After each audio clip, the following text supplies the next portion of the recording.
Salamat sa pagtangkilik sa aming mga recap at huwag kakalimutan mag-subscribe at pindutin ang notification bell. Ang pambungad na eksena ay nagsimula sa isang batang babae na nagngangalang Wu Xiaowen na natutulog sa tabi ng kanyang lola. Sa sandaling iyon, isang tawag sa telepono ang gumising sa kanya, at sinubukan niyang gisingin ang kanyang lola. Gayunpaman, sa kabila ng ilang mga pagtatangka na gisingin siya, ang matandang babae ay hindi na kumikilos na nagpapahiwatig na siya'y patay na. Sa susunod na eksena, ipinakilala sa atin ang isang walang malasakit na lalaki na nagngangalang Mo Sanmei, na nagpapadala ng ilang voice message sa kanyang galit na kasintahan na si Zexi. Sa panahong ito, nakatanggap siya ng tawag mula sa kanyang kaibigan, si Wang, na nagpapaalam sa kanya ng isang kaso ng kamatayan at ipinatawag siya upang ihanda ang bangkay para sa libing. Dito, ipinahayag na pinangangasiwaan ni Sanmei ang negosyo ng kanyang pamilya na tinatawag na Qingtian Funeral Parlor, kung saan inihahanda ang mga bangkay para sa panghuling seremonya. Ilang sandali pa, dumating si Sanmei sa bahay ni Xiaowen kung saan sinimulan niyang linisin ang katawan ng kanyang lola. Si Xiaowen ay nakitang nagtatago sa loob ng isang aparador na nakasilip sa isang butas. Nang makita niyang hinawakan ni Sanmei ang kanyang lola, lumabas siya na may dalang patpat at sinimulan siyang paluin ng paulit-ulit. Dahil dito, dinala siya ng kanyang tiyuhin at ikinulong kasama ng isang bata. Pagkatapos ay ipinagpatuloy ni Sanmei ang kanyang trabaho at sa lalong madaling panahon ay naghanda upang ikarga ang katawan sa kanilang sasakyan. Sa oras din yun, napansin ng manugang ng lola na nawawala ang kanyang gintong singsing. Dahil alam niya na dati nang nakulong si Sanmei, siya ang pinaghinalaan nito na nagnakaw ng gintong singsing. Gayunpaman, sinabi ni Sanmei na hindi niya ginawa at upang patunayan ang kanyang kawalang kasalanan, naghubad siya ng kanyang mga damit. Hinihiling sa kanya na tingnan kung gusto niya. Sa kabila ng kawalang tiwala, lumayo ang babaeng manugang na itinuturing siyang bastos. Pagkatapos, pinapanood ni Xiaowen ang kanyang lola na inilagay sa isang kabaong at isinakay sa isang van. Ang batang lalaki sa tabi niya ay nagsabi na ang kanyang lola ay susunugin at sa makatuwid ay hindi na niya ito muling makikita. Nang marinig ito, tumalon ang bata sa bintana at sinimulang habulin ang van. Pagkatapos dalhin ang bangkay sa cremation site, umuwi si Sanmei. Pinag-uusapan niya ang pagmamay-ari ng ari-arian nila ng kanyang ama nang makatanggap siya ng mensahe mula sa kanyang kasintahan.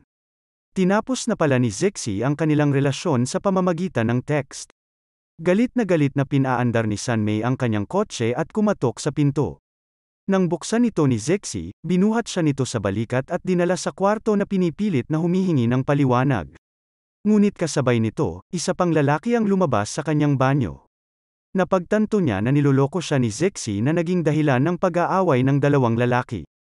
Gayunpaman, pinigilan siya ni Zexi at sinabing nabuntis siya ng lalaking ito. Ipinaliwanag pa niya na isip bata pa rin si Sanmei, at hindi pwedeng maging mabuting ama, na siyang dahilan kung bakit siya nakipaghiwalay. Ito ay labis na ikinalungkot ni Sanmei, na nagudyok sa kanya na lumayo ng may mabigat na nararamdaman. Kasunod nito, umuwi si Sanmei para lamang madatnan si Xiaowen, na nagtatanong tungkol sa kinaroroonan ng kanyang lola. Wala sa kalooban si Sanmei na makitungo sa kanya, kaya tinalikuran lang siya nito at pumasok sa loob. Di nagtagal, dumating ang tiyuhin ni Xiaowen sa pinangyarihan at dinala siya. Si Sanmei, na ngayon ay may mabigat na mga problema, ay nakaupo sa harap ng kanyang tahanan habang iniisip ang lahat. Sa sandaling ito, nilapitan siya ng isa sa kanyang mga kapitbahay at inanyayahan siyang sumali sa kanyang negosyo sa kasal, na sinasabing mas mahusay na magpadala ng mga tao sa mga kama sa kasal kaysa sa langit. Gayunpaman, tinanggihan siya ng galit na si Sanmei at pabastos siyang tumugon. Kinagabihan, bumalik si Xiaowen sa bahay ni Sanmei na patuloy na nagtatanong tungkol sa kanyang lola. Dumating din ang kanyang tiyuhin upang kunin siya, ngunit tumanggi ang batang babae na sumama. Dahil walang pagpipilian, hiniling niya kay Sanmei na alagaan ang bata sa loob ng 3 araw. Tumanggi si Sanmei na iginigiit na ang kanyang lugar ay hindi isang bahay ampunan. Gayunpaman, pumayag si Wang nang mag-alok ng pera ang tiyuhin ni Xiaowen. Sa susunod na eksena, ang babaeng kaibigan ni Sanmei na si Baekzu, ay nagbigay ng pagkain sa batang babae. Nang maglaon, silang apat ay naglalaro ng baraha kung saan ipinakita ni Xiaowen ang singsing ng kanyang lola. Inamin niya na ninakaw niya ito para hindi makuha ng kanyang tiyahin. Pagdating ng hating gabi ay nagising si Sanmei nang may tumutulo mula sa itaas. Siya ay nainis nang malaman na nakaihi ang batang babae sa kanyang kama. Pinagalitan niya ito dahil sa ginawa nito bago ilagay ang basang kumot sa labahan ng damit.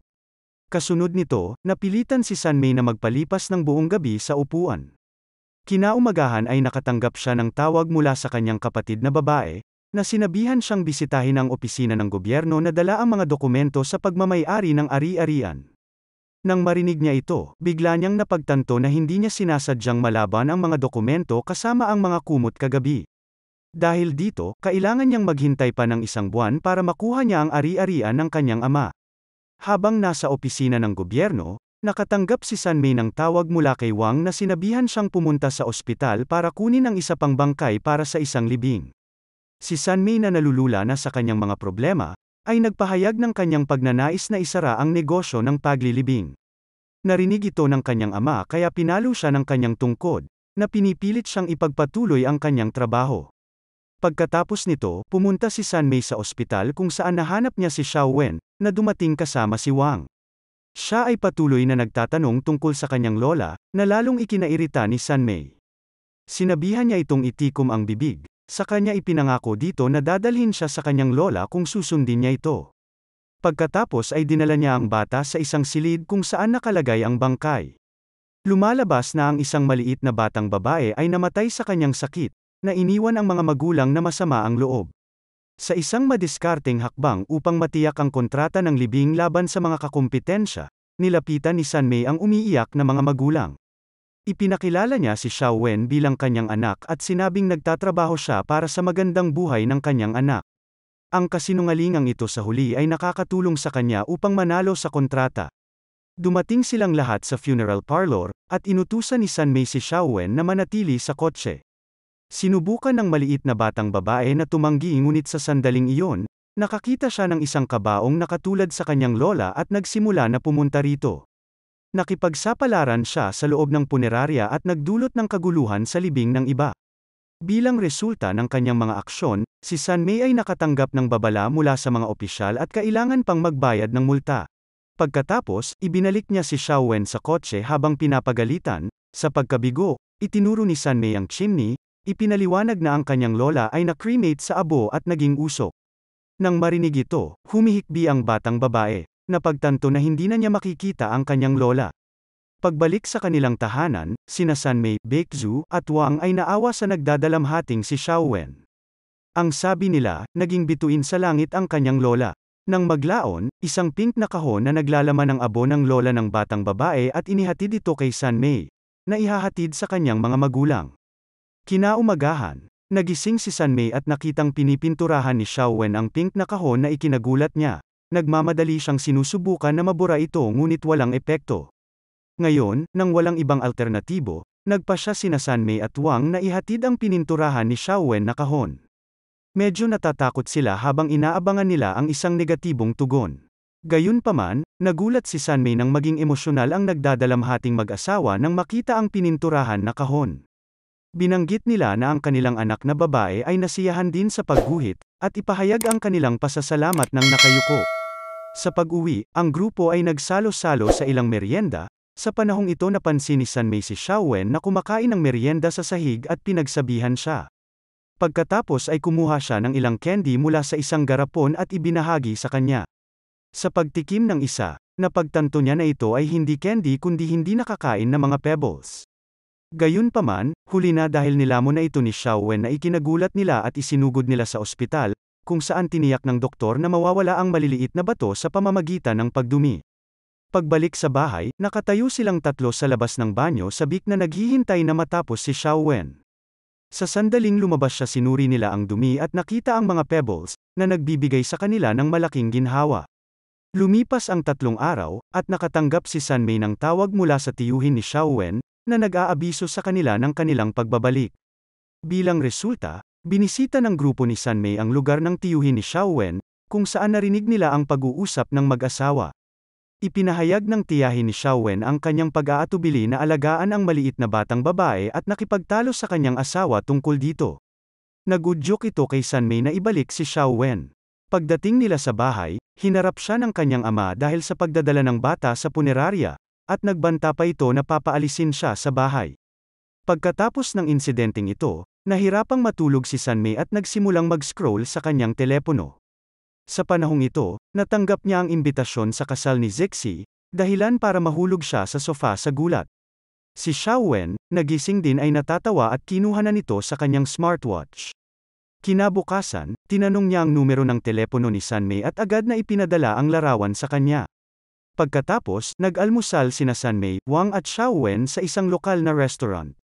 Habang kumakain, pinulot muli ng dalaga ang mga nahulog na pansit sa mesa at kinain ito. Pinagalitan siya ni Sunmay dahil sa pag-uugaling ito, ngunit tumakas siya nang hindi nakikinig sa kanya. Di nagtagal ay nakatanggap si Sunmay ng tawag mula kay Xiaowen, na ipinatatawag siya sa parke. Doon ay ipinakilala niya siya sa isang matandang lalaki na si Mr. Liu, na gustong magsagawa ng libing para sa kanyang sarili. Tumanggi si Sunmay habang sinasabing hindi niya magagawa yon sa isang taong nabubuhay pa. Gayunpaman, sa huli ay pumayag siya nang inalok siya ng matanda ng malaking halaga. Sa susunod na eksena, sinimulan nila ang paghahanda para sa hindi totoong libing ni Mr. Liu sa pamamagitan ng pag-upa ng mga costume at pagkuha ng mga uupahan na makikilibing. Sa araw ng libing ay naging maayos ang lahat hanggang sa biglang dumating ang pamilya ni Mr. Liu, at inaresto si Sunmay at ang kanyang mga kaibigan. Sa kabutihang palad, sila ay pinalaya dahil sinadya lamang ni Leo na makulong sila. Paglabas nila sa istasyon ng pulis ay nakita nila si Leo sa hagdan, nagtapat siya sa kanila at inihayag na ang kanyang pamilya ay palaging nagkakasalungatan sa kanyang ari-arian. Kaya naman gusto niyang magastos ang lahat ng kanyang pera para matigil ang sigalot.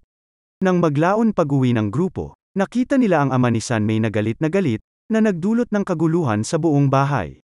Pinagalitan niya ng husto si Sunmay dahil sa pagsasagawa ng libing para sa isang buhay na tao, kaya bilang tugon ay hindi napigilan ni Sunmay na sagutin ang kanyang ama dahil sa sama ng loob niya.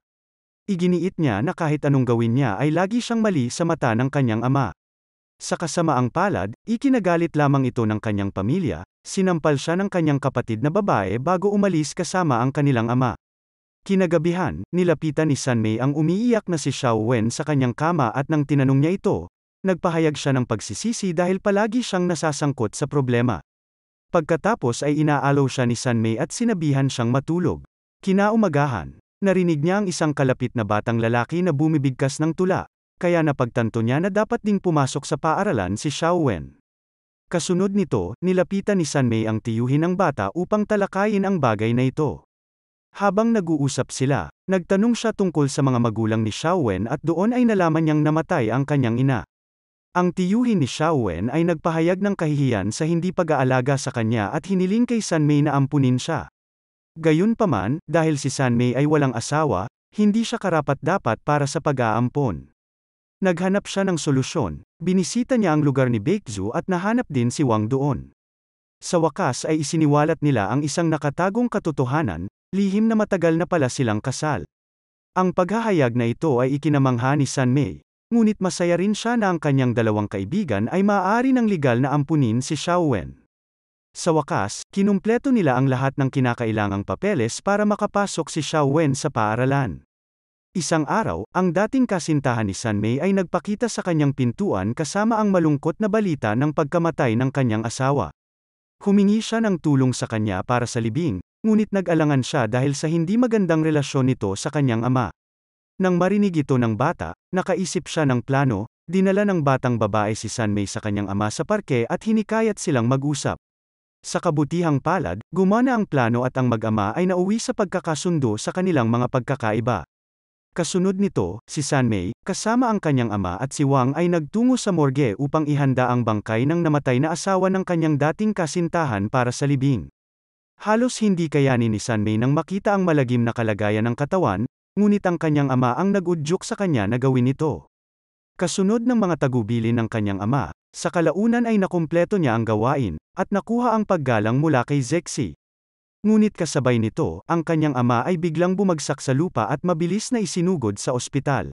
Pagkaraan ng ilang sandali, nagkamalay ang matanda na nag-udyok kay Sunmay at sa kanyang kapatid na babae na tabihan siya. Ipinahayag ng ama ang pagmamalaki niya sa kanyang anak dahil sa kanyang pagiging responsable at inihayag din niya na mahal niya ang kanyang anak. Nang gabing iyon nang umuwi si Sunmay, nadatnan niyang nag-aaral si Xiaowen sa ilalim ng ilaw, binuksan niya ang ilaw ng kwarto at masaya siyang binati ni Xiaowen. Sa paglipas ng mga araw, lalong nagiging interesado si Sanmei sa kanyang negosyo at nagsisikap upang magtagumpay ito. Paminsan-minsan ay dinadala rin niya sa dalampasigan ang batang babae para makapagbakasyon. Sa gitna nito, sinubukan ni Sanmei na kunin ang isang record ng boses ng lola ni Xiaowen mula sa kanyang nasirang smartwatch. Sa pakikipagtulungan sa mga eksperto sa teknolohiya, sa wakas ay nakuha niyang muli ang recording. Sa kaarawan ni Xiaowen ay binigyan siya ni Sanmei ng isang laruan na mayroong boses ng kanyang lola, at nang marinig ito ay napaluha ang batang babae sa tuwa at niyakap si Sanmei, na may luha rin sa kanyang mga mata. Isang araw pagkatapos ihatid si Xiaowen sa paaralan, nilapitan si Sanmei ng tiyuhin ni Xiaowen at ng isang babae na nagsasabing siya ang totoong ina ni Xiaowen. Si Sanmei ay may pag-aalinlangan, ngunit ang babae ay nagbigay ng detalyadong impormasyon tungkol sa kapanganakan ni Xiaowen at sa mga nakaraang pangyayari. Ipinaliwanag din niya na siya ay nakulong sa ibang bansa kaya inisip nila na siya ay patay na. Sa kabila nito, nananatiling hindi sigurado si Sanmei kaya iniwan niya ang babae. Nang gabing iyon ay muling nagpakita ang babae sa kanyang tirahan at hiniling na ibalik ang kanyang anak. Bilang tugon, sinabi sa kanya ni Sanmei na hindi siya makakapagdesisyon ng mag-isa dahil inampun na ng kanyang dalawang kaibigan si Xiaowen. Pagkatapos ay humingi siya ng 3 araw para pag-isipan ang mga bagay. Sa 3 araw na ito, ginugol ni Sanmei ang kanyang oras kasama si Xiaowen.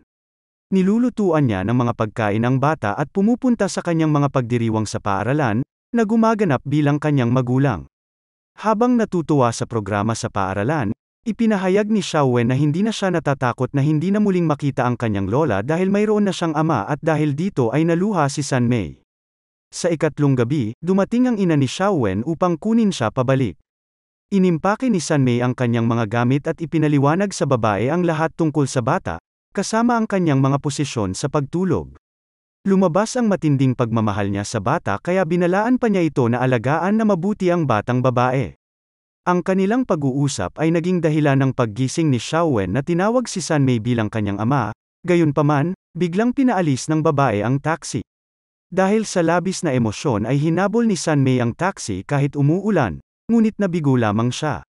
Kinabukasan, ipinahayag ni Wang at Baeksu ang kanilang pagkadismaya sa desisyon ni Sanmei na palayain si Xiaowen nang hindi kumukonsulta sa kanila. Di nagtagal, nakatanggap si Sanmei ng tawag mula sa kanyang kapatid na ipinaalam ang pagpanaw ng kanilang ama. Mas lalo na ngayong sumama ang loob ni Sanmei dahil sa pagkawala ng kanyang ama at ni Xiaowen. Pagkatapos, siya at ang kanyang kapatid ay inihanda ang kanilang ama para sa kanyang huling seremonya. Ang matanda ay nag-iwan sa kanila ng isang sulat na nagpapahayag ng kanyang huling kahilingan para sa isang mura ngunit marangal na libing. Iminungkahi ng kapatid ni Sanmei na ilibing ang kanilang ama sa tabi ng kanilang ina, ngunit tinanggihan niya ang ideya. Ilang sandali pa, kinuha niya ang lagayan ng abo ng kanyang ama at umalis kasama ang kanyang mga kaibigan. Huminto sila sa isang dalampasigan, at nilagay ni Sanmei ang abo sa isang tubo saka ito sinindihan na naging sanhi ng pagsabog nito tulad ng isang paputok sa kalangitan, kaya natupad ang huling kahilingan ng kanyang ama para sa isang marangal na libing.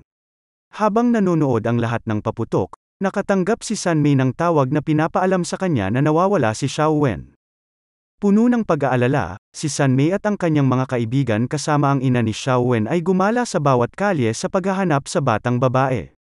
Gayunpaman, nabigo silang makahanap ng anumang bakas sa kanya. Sa gabi, bumalik sila sa tahanan ni Sanmei na may mabigat na loob. Maya-maya, narinig nila ang maliit na batang babae na tinatawag ang kanyang pangalan. Nagmamadaling lumabas ng bahay, pinagalitan siya ni Sanmei dahil sa kanyang mga aksyon.